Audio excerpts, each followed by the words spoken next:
Jina la Bwana libarikiwe. Nawakaribisha katika mfululizo wa vipindi vyetu. Leo ikiwa ni siku yetu ya 5 mfululizo, tumekuwa na somo toba juu halali wa miungu kupiga maono. Mungu awabariki wote ambao wamefuatilia Facebook, YouTube, kadhalika TikTok. Kini TikTok tulipata shida kidogo ya sauti. Kati ile klipu ilituma ikawa haina sauti. Si Mungu anirehemu. Ni changamoto ambayo imetokea kidogo kwenye siku yetu ya jana. Lakini nashukuru Mungu kwamba tunaendelea kuona neema ya Mungu kwa siku hizi mfululizo. Leo ni siku yetu ya 5. Tunakwenda kuhitimisha somo letu na maombi yetu haya, toba juu halali wa miungu kupiga maono. Na Bwana ikimpendeza tutaanza mfumo mwingine wa somo. Kama si kesho, baada Jumatatu tutaanza kipindi kingine tena ambacho kitakuwa na somo jingine tofauti na hili na mfumo mwingine wa maombi. Bwana asifiwe. Nashukuru jana tuliona habari ya Daniel na ambapo alisimama kwenye zamu yake na akapata nafasi ya toba na ukombozi ukatokea juu ya taifa. Alipata kutoka pamoja na taifa na akarudi kwenye maono. Taifa likarudi kwenye maono yake tena, ile nchi ya ahadi ambayo Bwana aliwapa, wakarejea baada ya miaka 70. Lakini ufungua kurejea ulihitaji toba ya kushughulikia halali wao kukako na kufungwa kule. Ndio maana vita ilipigana kweli kweli ulimwengu wa roho kati ya wakuu wa Wajemi na falme zake na malaika pamoja na malaika Mikaeli. Ile vita ilikuwa inapiga kuwazuia wasitoke, lakini kiwango cha utolewa maombi ya Daniel ya toba, Mungu alimpa neema kurejea kwao na taifa lake. Sasa tuangalie kitabu cha Matendo ya Mitume 3 mstari wa 19. Nasema, tubuni basi mrejee ili dhambi zenu zifutwe, zipate kuja nyakati za kuburudishwa kwa kuwako kwake Bwana. Tubuni basi mrejee ili dhambi zenu zifutwe, zipate kuja nyakati za kuburudishwa kwa kuwako kwake Bwana. Bwana asifiwe. Sasa leo tunapohitimisha kipindi chetu mfululizo wa maombi yetu, leo ikiwa ni siku ya 5. Tunapoenda kwenye hitimisho, anasema tubuni basi mrejee ili dhambi zenu zifutwe, zipate kuja nyakati za kuburudishwa kwa kuwapo kwake Bwana. Hii ni toba inayotengeneza nyakati, inayotengeneza umekuwa kwenye nyakati fulani, majira fulani, lakini tu ni kusimama kwenye toba mpaka uone nyakati mpya, mpaka uone majira mapya, mpaka uone mabadiliko ya nyakati. Kwa mfano, huwa tunasema huu ni mwaka 2026, lakini tulikuwa na mwaka 2025. Sasa mabadiliko ya mwaka huwa zinabadilika nyakati. Tukienda mwaka 2027 tunaingia nyakati nyingine. Kwa hatubadilishi tu namba ya miezi, hatubadilishi namba ya miaka, ila kila mwaka umebeba kitu ndani yake cha kimungu na imebeba mambo yake, changamoto yake, vurugu zake. Kwa maana kuna mahali sasa kasema katika mwaka alipokufa mfalme Uzia na alimuona Bwana, ule mwaka ulileta kitu, ulileta nyakati fulani. Kwa hiyo kutubu lisije nyakati. Kwa maombi ya toba juu halali, moja ya kazi ya haya maombi ya toba yanaposhughulikia si tu kama anashughulikia halali wa miungu kupiga maono, lakini maombi yanatengeneza nyakati mpya. Zile nyakati za kulea, nyakati za maombolezo, nyakati za misiba, zinakuja nyakati za kuburudisha kwa kuwapo kwake Bwana. Kwa hiyo maombi ya toba ya kushughulikia halali unatakiwa si tu kwamba leo tumepata tu mfumo kwa siku hizi 5, lakini atakuwa ni mfumo pamoja na agenda nyingine ambayo natakiwa uombe, kama si kila siku hata kwa wiki mara moja. Usiache kuendelea kuachilia maombi ya toba mpaka uone nyakati za kuburudisha. Kuna kona ambayo unamhitaji Mungu, nami kuna mahali namhitaji Mungu, naendelea kusimama na kuomba juu ya maana nimeona kuna hatua nimeiona, lakini natafuta nyakati nyingine nisimame kwenye toba mahali ambapo pameshikwa mpaka nione wapasema hizi nyakati za kuburudisha kwa kuwapo kwake Bwana. Mungu tunaye, lakini kuna maeneo naona kabisa yana ukiwa. Unaweza ukawa ukiwa kwenye uchumi, ukiwa kwenye mahusiano, kuna ahadi unazitafuta Mungu ajifunue na bado hajajifunua. Kwa hiyo ni kusimama kwa maombi mpaka uone Mungu amejifunua. Ni kuendelea kutafuta uso wa Bwana kwa toba mpaka uone kuna nyakati mpya zimefunuliwa kwako, nyakati mpya zimedhihirika kwako. Sasa hizo nyakati zinakupa msimu mwingine, asema kuburudisha kwa kuwapo kwake Bwana. Tunahitaji uwepo wa Mungu udhihirike mahali. Ni kiwango chako cha toba juu halali wa miungu kwenye hiyo kona. Unapoachilia toba juu halali wa miungu kamata kwenye hiyo kona. Kazi moja wapo ya toba ni kubadilisha nyakati na majira. Wakati kuna majira ya kulia na kuomboleza, nasema kwenye toba mpaka one majira mapya ya kuburudisha kwa kuwapo kwake Bwana. Mahali ile kono liko nalia inabadilika, inaleta kicheko, inaleta furaha. Mahali kwa kuna maombolezo, Bwana anakuja kwenye hile eneo, analeta majira mapya, nakuta ni majira ya furaha, ni majira ya kicheko. Hii nia ya mafundisho haya, usiwe tu mtu wa kuombea, bali jenga stamina binafsi ya maombi. Jenga stamina binafsi. Mimi nami naombewa na watu, lakini pia naombewa.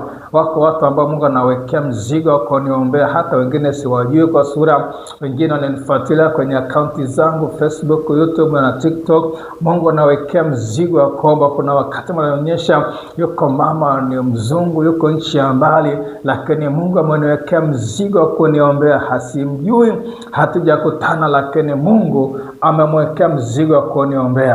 Kwa hiyo na wewe pia usibweteke tu kwamba na mchungaji ananiombea, kuna nabii amenitabiria. Na wewe pia omba. Hizi ni nyakati za uovu. Kuna vita nyingine unatakiwa binafsi upambane uvuke. Kuna changamoto nyingine ambayo unatakiwa wewe binafsi usimame na Bwana. Wakipata kukutegemeza, mshukuru Bwana, lakini tenga muda binafsi wewe kuomba. Tenga muda binafsi wewe kusukuma maombi. Unapopata neema ya kuomba na Bwana akakutendea, unakuwa na imani binafsi, una ujasiri wa kumshuhudia Yesu, maana umemwona, uliomba, ametokea.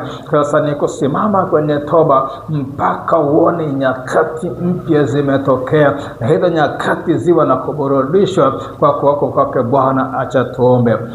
Baba, katika jina la Yesu Kristo wa Nazareti, Mungu, ninakushukuru kwa rehema ambazo umeziruhusu kunipa watumishi wako kushirikiana nao kwenye maombi. Ni kweli Baba, ziko nyakati ambazo tunapitia kupita halali wa miungu, kuna maono yamepigwa.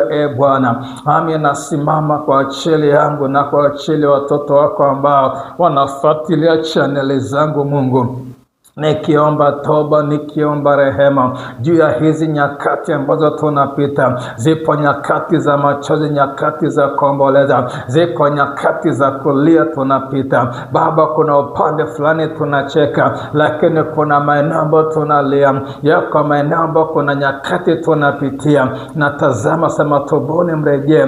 Nami nyakati ya kuburudisha kwa kuwapo kwake Bwana. Huko uovu umesimama hapo, unaruhusu Baba tulia. Huko uovu umesimama kwenye maono, una kitu kinapigwa kwenye maono, inatufanya tulie, inatufanya tuomboleze. Una kitu kinapigwa kwenye maono, inatufanya tukae chini, lakini leo tunasimama kwenye madhabahu yako Mungu, tukiomba toba, tukiomba rehema. Tunaomba toba, tunaomba msamaha juu ya kila uovu na kila udhalimu, kila uovu ambao tumerithi kwa baba zetu, ambao wametengeneza nyakati za maombolezo, una nyakati za kulia. Nasimama kwa toba juu halali wa miungu, kupiga maono au kusimamisha maono au kuzuia maono au kuyafungia maono magurudumu mazito, ili mahali tulitakiwa tutembee kwa miezi 7, tutembee kwa miaka 7, yale mambo ambayo yalitakiwa Baba tuyavune kwa miezi mitatu, ili tuyavune kwa miaka mitatu. Baba, nasimama kwa toba juu ya nyakati zetu, na watoto wako wanafurahia kuleta jina lako. Nasimama kwa toba juu ya zile nyakati ambazo Baba tunazipitia, ni nyakati za kulia, ni nyakati za maombolezo, ni nyakati ambazo maona meshiko ulimwengu wa roho, maona mezilio ulimwengu wa roho. Baba, nasimama kwa toba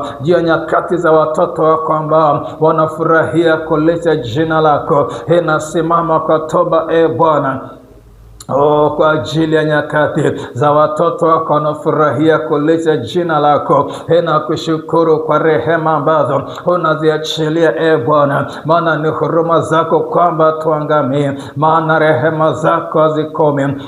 Ni mpya kila siku asubuhi, uaminifu wako ni mkuu. Katika jina la Yesu Kristo wa Nazareti aliye hai, Baba, dhihirisha rehema na fadhili zako. Baba, tuone nyakati mpya za kuburudisha kwa kuwepo kwako. Tuone majira mapya yakizaliwa. Ni kweli tumepita kwenye majira fulani, lakini tunasimama kwa toba juu halali wa miungu, kushikilia maono, juu halali wa miungu, kukamata maono, hata tupite kwa kulia, hata tupite kwa kuomboleza, hata tupite kwa machozi.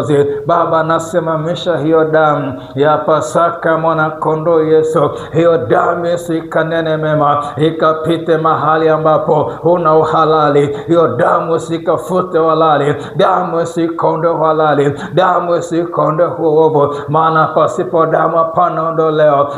Pasipo damu hapana ondoleo. Hiyo damu isikonde uovu ambao unasimamisha maono, uovu ambao umeblock maono, uovu ambao za ngome kama Yeriko. Damu sipite na kuondoa uovu. Uovu unaondoa unapoondoka. Kila kitu kinaachilia. Uovu unapoondoka, halali unapoondoka, mkono wako unadhihirika upande wetu.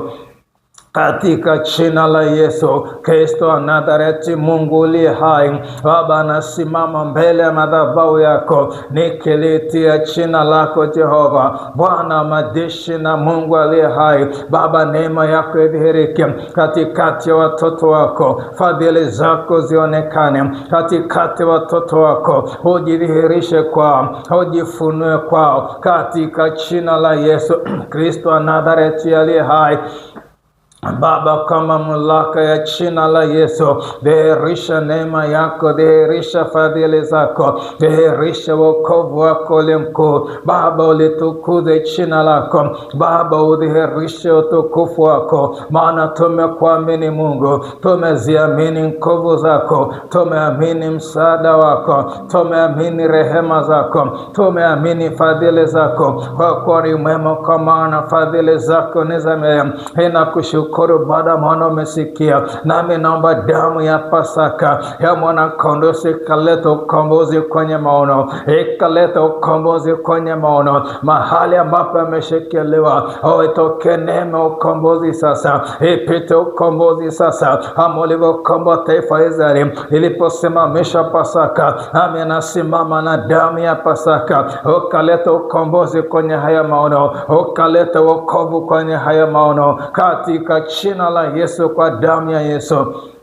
Baba, nakubariki na kutukuza, naliadhimisha jina lako Baba, unapokwenda kujifunua kwa watoto wako wanaofuatilia Bwana online. Baba, utukufu kurudie. Baba, maono napokwenda kufunguliwa, Baba, utukufu kurudie. Mimi sina sehemu, ni chambo tu ambacho umekitenga kwa nafasi hii. Baba, nakupa utukufu na sifa unapokwenda kutenda mambo kwa watoto wako. Utukufu na sifa kwenye kiti chako cha enzi, katika jina la Yesu, kwa damu ya Yesu.